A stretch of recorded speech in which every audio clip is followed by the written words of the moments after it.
Well, welcome to another tutorial. Nicolameth is joining me along with Dratus. I'm not going to say anything.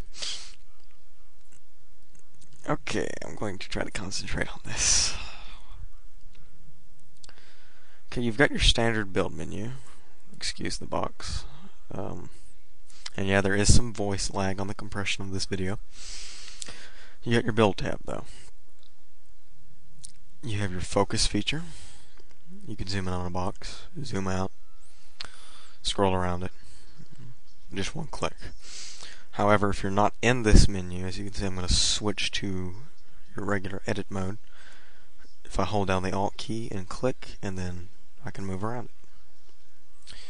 You can also hold down Alt and Control and you pan around the object. If you hold down, okay, I'm clicking the wrong thing, I'm sorry. If you hold down Control Alt Shift, you can pan. Great for movies. Not tutorials, but movies. You have your, well, I don't know what you call this, like your grab hand feature. You can pretty much freeform position an object. And no, this object is not physical, it's just moving. And yes, I just assaulted someone with a box. Well, not really, but...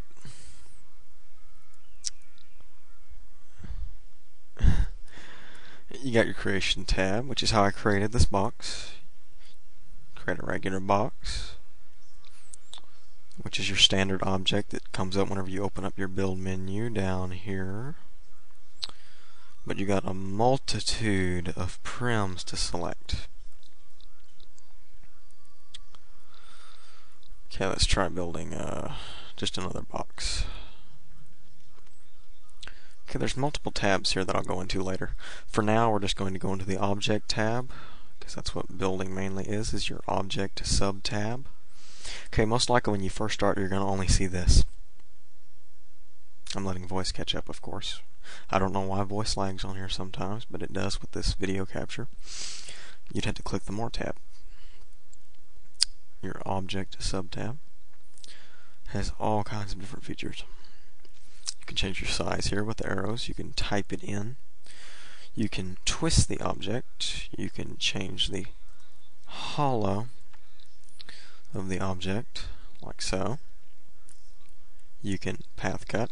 Of course, all these can be done individually, but you can combine them like this to form some pretty freaky and useless objects. You could call that modern art, but I call it junk. Yeah. But it is a creative world, so feel free to do it. There is no law prohibiting you. That is the whole point. Okay. You have your taper. You can taper the object however much you want. You want, not you won't. Excuse my Texas accent. It does get in the way sometimes of voice for some people. There you go. Yeah, that's a beautiful box, isn't it? I make such pretty boxes. Yeah. Okay, you can change it here to a cylinder, to a prism, to a sphere, torus, tube, any basic building block prim. And that must be a bug. It switched, but no, it's because I switched for something else. Never mind what I just said. That was just a small building error I performed. You can lock the object, so if you're building multiple objects at the same time and you're randomly clicking to edit certain things, or you accidentally click it, you're not able to edit until you unlock it. This makes sure that you do not edit anything. Something's happening beside me, but oh well. Yeah. I'm in a combat sim, so I can be killed, so excuse me if I die. It prevents you from being able to edit any features by accident and screwing up your object. Okay, I'm going to unlock it. You can turn it temporary, which makes it delete after 1 minute of creation. I can turn it phantom, which means it will not interact with me. Okay, that one box did, but as you can see, I can step right into this thing. And I can unphantom it. And you can see it knocked me out of the object. That way I won't perform any little errors. I can turn it physical. You can imagine you can pick this up and hit yourself with it, or hit somebody else. So you can imagine, well, he's got a shield up. There's a whole world of possibility that comes with this. Please do not grief people with this feature. Yes, it's tempting, but please don't start hitting people in the face with this, or on any other part of their body. Yeah.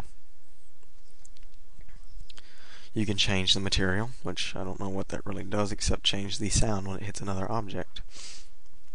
You can pretty much do anything. You can shear the top of it. You can link it with other objects, actually. It's still going to be two primitives. Each thing you create, each one of the creation prims you create here in this menu equals one prim. But if you combine the two, they become one object. You select both by, excuse me, I linked it ahead of before I explained it. I won't unlink. How smart of me. There we go. You select one, you hold down Shift and select the other. To link, you press Control, and while holding down the Control key, press L. Your objects are now linked. The last object that you link is considered the parent object. For more on this, please visit one of Torley Linden's tutorials, which you will know by his signature greeting, "Friendly greetings." And no, he doesn't sound exactly like that, but you can also turn these physical when they're linked, which really doesn't work well. And to unlink, press Control, Shift, L. Hold all of them down. You don't have to keep holding them down, just hold them down until you selected all of them. So you can see I can do multiples. I can make multiple copies by holding down Shift and then clicking on this arrow or any one of the position arrows and dragging. Epic, I know. And you can combine them all with the Control L feature, or uncombine. You can also turn them all physical, or it nearly let me. There we go. Yeah, some of that's erroring, but because they're intersecting each other. But you can imagine all the fun that can be had with this. And we're on Havoc 1. We will have Havoc 4 soon, we hope, as soon as the testing's done. And that pretty much concludes the first part of the tutorial. I'll have more coming up with different sub-tabs, different features, and different possibilities in the wonderful world of Second Life. Thanks for viewing the video.